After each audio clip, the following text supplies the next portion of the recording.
So I was crazy excited. Like my blood pressure was 204 over 142. Now, I wasn't that excited, but I was pretty excited because I was making these really exciting phone calls. And next on my list was my dad. So I called my dad and I said, "Dad, congratulations. You are going to be a grandfather." And my dad was delighted and he was euphoric. My wife at the time and I were pregnant for the first time. And I was really enjoying making these calls to share these little special moments with the people that were closest to me. But then about a week later, there was a change of plans. I was still making phone calls, but they were a little bit different this time. Next on my list to call was my dad. "Dad, I'm sorry to say, but you're not going to be a grandfather, at least not yet. We had a miscarriage." And my dad cried. My dad wasn't a crier. It's not that he was, some big, burly, Marine Corps drill sergeant type. He was an insurance salesman, but he wasn't much of a crier. I'd only seen him cry one other time in my entire life, and that was when his mom, my grandmother, died. So this miscarriage, it really shook my dad, and it really shook me too. It shook me so much that I forgot what I was going to say. So my wife and I, we had waited until, the probability of a miscarriage had passed. So it was kind of came as a surprise when the miscarriage happened. And so I was already looking forward and planning to be a dad. And to be honest, I was looking like a few years down the road. Like I was looking forward to the time where I could tell just ridiculously made up bedtime stories and where I could teach my kid how to skip a rock or how to ride a bike or how to bait a hook. But mostly I was excited about playing hide and go seek. It was one of my favorite things to do as a kid, and I couldn't wait to play hide and go seek with my kid. In fact, even before we were pregnant, I'd walk around the house and I'd just think to myself, "That's a good hiding spot. That's a good hiding spot." But with the miscarriage, there was a delay in playing hide and go seek. About a year and a half later, I'm standing in the delivery room of a hospital, and I'm holding my newborn baby, my firstborn. Beautiful baby girl. We named her Ava. And this moment for me is just perfect. It's one of the only times in my life where I was totally focused, totally present. There was nothing else on my mind. I couldn't see anything else. I couldn't hear anything else. It was just me and Ava, and it was perfect. I give Ava a smooch on the forehead, and I hand her back to my wife. And I go to do my duty as a new dad, to start making phone calls. Next on my list to call is my dad. So I call him up and I say, "Dad, congratulations. You're a grandfather to a beautiful baby girl. We named her Ava." My dad is delighted. My dad is euphoric. And there's something different about this call. This call is another one of those moments in my life. It was unspoken and it was undeniable, but there was a difference in this call because I'm not just talking to my dad, but I'm talking to my dad for the first time as a new dad, and I can feel this difference in the call.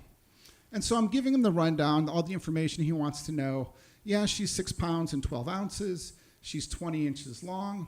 And as I'm telling my dad this story, I'm watching as this nurse just sprints across the delivery room, and she scoops up Ava off of my wife's chest and rushes Ava to the other side of the room to her nurse's station. And I'm sitting here watching this, and I know something's not quite right. Like, this wasn't in the plan. This was not in any of the brochures. Like, something's off. Something's not quite right. And then before I know it, people just start flooding into the room. There's doctors and nurses and technicians, and they're riding on this wave of tension and urgency. I look over at my wife, and I can tell by the look on her face that she's just as confused as I am. "Dad, I'm going to have to call you back," I say. And I stand up, and I have this incredible urge to just run up to these people and say, "Hey, step back. I got this. She's my kid. I'm the dad. I'll take care of this." Luckily, I'm not that stupid. So I stood there and I watched as these people had swarmed and surrounded Ava. And then before I could really grasp in my head about the totality of what happened, it was over. The tension and the urgency left the room, and the doctors, the technicians, the nurses followed. I walked over to the side of the bed where my wife was, and the head doctor walked over to talk to us. And he said that the nurse had noticed that Ava had literally started to turn blue because she stopped breathing. And so she hit the bat signal to call for help, and that's when she rushed over to get Ava.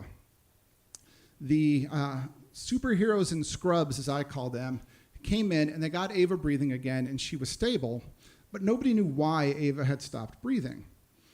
So my original plan for the night was pretty simple. I was going to spend the night in the delivery room with my wife and with Ava, our first night together as a new family. The doctor had a different plan. He said that Ava was going to go to the neonatal intensive care unit, also known as the NICU. It's the first time in my life I had ever heard the word NICU. He said she needed to go because she needed to be monitored and tested to find out why she stopped breathing. So we had a few moments to be with Ava, and then a nurse rolled a bassinet in, and I'm looking at it, and it has this clear plastic plexiglass top, and the nurse, I watch as she scoops up Ava, puts Ava in this bassinet, closes the lid, and I just follow her out the door and down the hall to the neonatal intensive care unit. I go back to the hospital room to see my wife, and we're both stunned. We're confused, we're bewildered. We don't really know what's going on. Eventually, my wife is able to fall asleep. I can't sleep, so I'm just sitting there in a hospital chair with my thoughts, both of which were very uncomfortable at the time. And over the next couple of days, my wife and I would go down to the neonatal intensive care unit to see Ava, and we'd get an update on how she's doing. We would get to hold her and see her. And the news was coming back, and it was usually pretty positive, so that was very comforting to me. And over those couple of days, I did what I feel like I was kind of programmed to do over tens of thousands of years of evolution. I took all of my feelings and all of my emotions, and I just crammed them into some deep, dark place in my soul where nobody, not even me, could access them. And I turned on what I called my new plan. Fake it till you make it. So on the outside, I was just super calm. I was super cool. I was collected. I was confident. I was like that with the doctors. I was like that with my wife. I was like that with my friends and family. But I knew that I was only acting. And on the inside, I was kind of a disaster. I really wanted to do something. I felt this urgent need to do something with my hands, something physical, something tangible to fix the problem. But there was nothing I could do. So I would just think about it, and I'd think, well, maybe, did we do something wrong? Was there something we could have or should have done differently? And what's going to happen? What's going to happen in the future? What's going to happen to Ava? Is she going to be okay? And then there was that one thought that was the worst thought. It would just keep creeping in, and I'd try to kick it out, but it would keep creeping in. What happens if Ava just doesn't make it? And so I became a wanderer. I would just wander around the halls of the hospital, wondering what was going to happen next. And one time I'm walking, just wandering around, and I wander outside just to get some fresh air, to stretch out my legs. And as I'm walking and as I'm wandering, I just stop and I scream very loudly, and it was totally unexpected. It was like this cacophony of some barbaric and visceral noises kind of mixed in with a handful of preferred curse words, and it was totally unplanned. I didn't intend to do it, but I'm glad I did, because it was kind of like I emotionally vomited up all this stuff that I had been holding inside, and everything came out. All the good stuff, my hopes and dreams of being a dad, all the bad stuff, my fears, and all of those things that I was hiding deep dark in that deep dark place. It all came out, and it was an amazing reset for me, and it allowed me to take a deep breath and just reset and look at the situation again from the point of view of reality on reality's terms. All of that happened a little over 19 years ago, and that's really easy for me to remember because Ava just turned 19 a couple of months ago. Thank you. The doctors in the NICU did all of their tests, ran all of their diagnosis, and they found that there was nothing medically or physically wrong with Ava.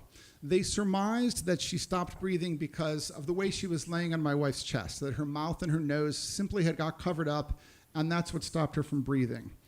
It was fantastic news, but it does stick with you a while. It was probably a good 6 months or so of walking by the crib, just kind of looking extra closely just to make sure that tiny little chest is going up and down with every breath. A couple of years later, my wife and I, we have a second child, a son, and we name him Zeke. And over the last 20 years or so, my memory, I have all of these memories and all these moments that I have, and when I stitch them together in my mind, they just make up like one of the most precious things I own. And that includes quite a few memories of me absolutely crushing it at hide and go seek. There is still one spot where I'm undefeated. In all the years, I have a hiding spot that neither kid, neither Ava nor Zeke, ever found me in this one spot. Undefeated. But the days of hide and go seek, those are long gone in the rearview mirror. And so now I'm a dad to a couple of young adults. And it's fun watching them grow up and watching their lives unfold in front of me. And I get real excited and interested when they share with me their life plans, like what they want to do and what they're looking forward to. And when they share with me their little moments, their little memories, the good ones, the bad ones, the triumphs, the tragedies, I love it all. And sometimes when they call and they share with me those little stories, those little slices of life, sometimes it just makes me so happy. Sometimes I think I'm going to cry.